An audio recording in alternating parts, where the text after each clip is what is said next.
What we have witnessed in the past week is utterly horrifying. Far-right mobs have launched pogroms against black and brown people across Britain, targeting Muslims and migrants in particular, setting fire on hostels, housing asylum seekers, attacking mosques, burning down libraries and community centres, and setting up race checkpoints, and assaulting Muslim women just for wearing a hijab on the street. The racist far-right violence hasn't come from nowhere.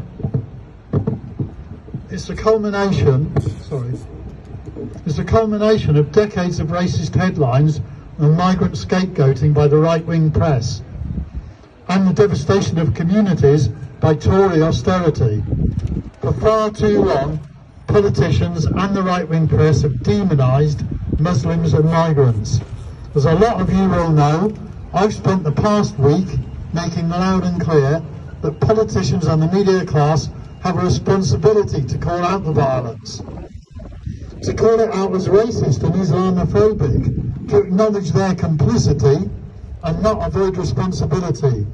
And in response, I, Zarah, have been met with the media's institutional Islamophobia and a torrent of abuse.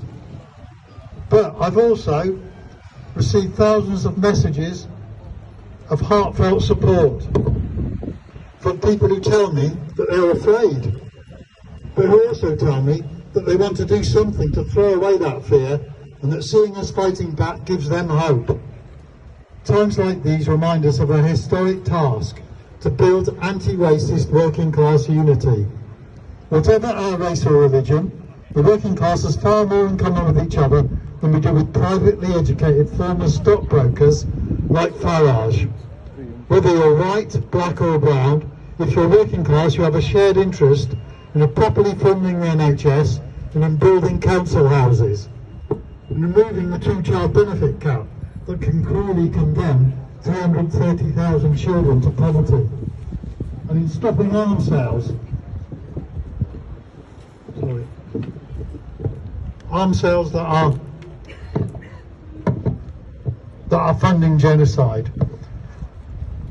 We have an interest in properly funding the NHS and building council houses, removing the two-child benefit, I've covered that, sorry, stopping arms sales that are complicit in the genocidal assault of innocent civilians. And demonstrators like these remind us that we're doing the right thing. We're holding politicians and the media to account for their complicity in the violence that they now so conveniently condemn.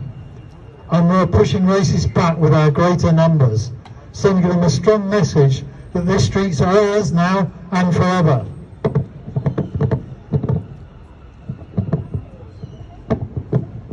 I think that's the end. Thank you. That's from Zarah Sultana MP.